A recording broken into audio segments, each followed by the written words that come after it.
عشقت نازنین از راه دشوار آمدم، با هزاران آرزو مست و پریشان آمدم.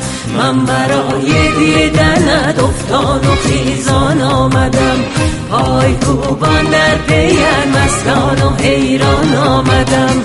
نازنین بنگر که من با چشم گریان آمدم، از میان خار و سنگ با پای عریان آمدم.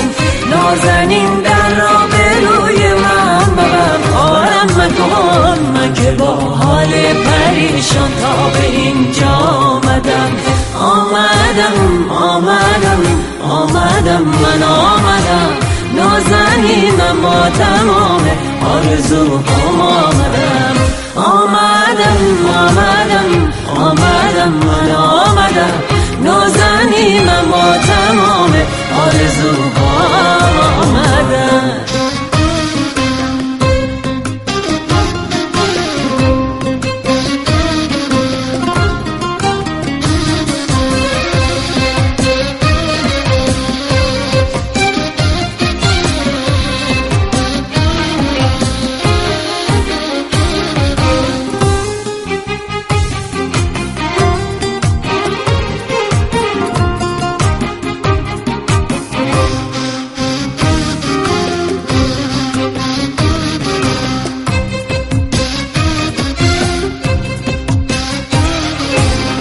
نازنین زیبای من به پای سوختم، در تمام روز و شب چشم را دوختم. روزگارم برخلاف آرزوهایم گذشت، در خیال عشق تو عمرم به تنهایی گذشت. نازنین دستم بگیر مگذار که بی سامان شوم، درد عشقم را ببین بگذار که مهمانت شوم. آمدم من آمدم، نازنین من با تمام آرزوهام آمدم.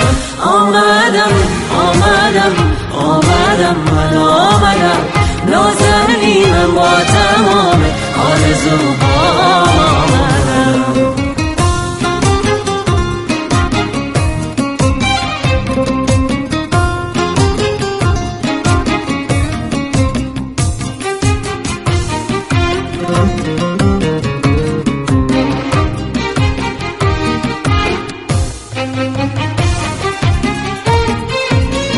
نازنین زیبای من به پای سوختم، در تمام روز و شب چشم را دوختم.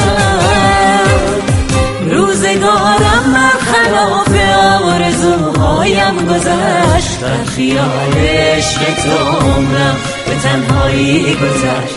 نازنین دستم بگیر مگذار که بی سامان شوم، درد عشقم را ببین بگذار که مهمانت شوم. آمدم من آمدم، نازنین من با تمام آرزوهام آمدم. آمدم من آمدم، نازنین من با تمام آرزوهام